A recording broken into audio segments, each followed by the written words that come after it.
Il a dit إِلَّا الَّذِينَ آمَنُوا وَعَمِلُوا الصَّالِحَاتِ, et ceux qui font le bien. Parce que la première étape, c'est d'apprendre le bien, et la deuxième étape, c'est de le mettre en pratique. Donc tu apprends la religion d'Allah subhanahu wa ta'ala.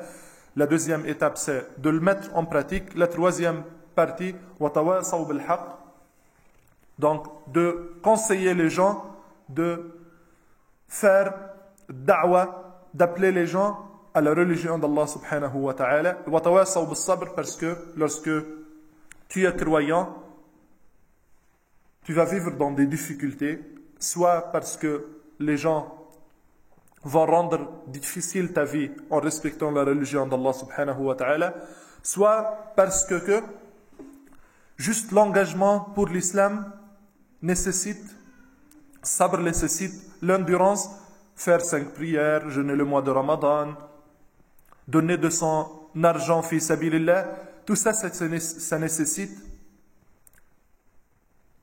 sabr, c'est l'endurance, la patience. Ou la patience. Oui, Allah yabarak fikum.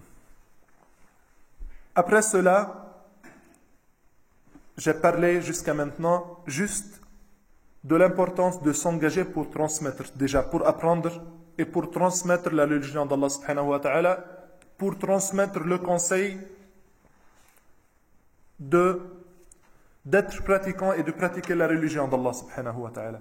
Mais s'engager pour l'islam, c'est un sens qui est beaucoup plus large que le fait de juste transmettre la religion d'Allah subhanahu wa ta'ala. Allah subhanahu wa ta'ala, comme il nous a dit le prophète sallallahu alayhi wa sallam, Habbul khalqi ila Allah anfa'uhum li'iyalih. Donc Allah subhanahu wa ta'ala, parmi ses serviteurs, il aime plus les plus utiles pour les gens. Et il y a énormément de domaines où le musulman peut être utile pour les autres.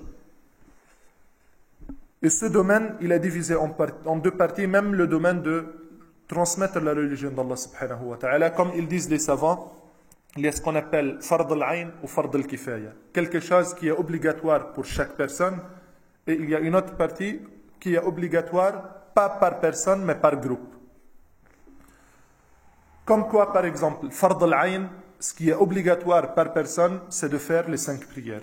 Tout musulman doit faire les 5 prières. Tout musulman doit jeûner le mois de Ramadan. Tout musulman doit faire le pèlerinage une fois dans sa vie, s'il a les moyens. Et ainsi de suite. Ça, c'est fard ayn. Donc ça, c'est la chose qui est obligatoire par personne.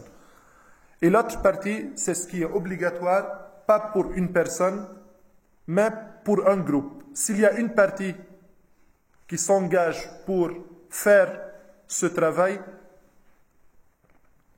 ça sera suffisant, et le mal, ou bien l'ithm, c'est...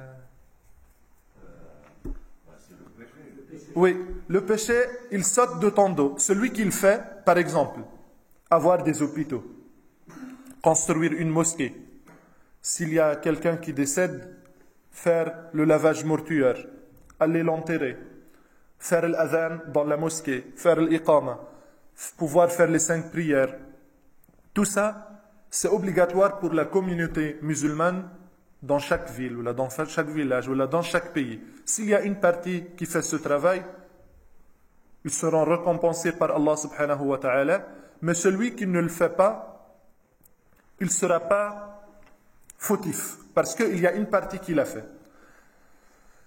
Et il y a énormément de projets qui sont utiles pour les musulmans, mais malheureusement, que ce soit dans notre ville, ou bien en France, ou bien même dans d'autres endroits dans le monde, il y a plein de projets qui nécessitent qu'on s'engage et qui nous attendent. À part faire l'appel et la prédication pour que les gens viennent vers la religion d'Allah subhanahu wa ta'ala. Et même dans ce domaine, je pense qu'on ne fait pas assez de travail et ce n'est pas suffisant ce qu'on fait. يعني كما قلت الالتزام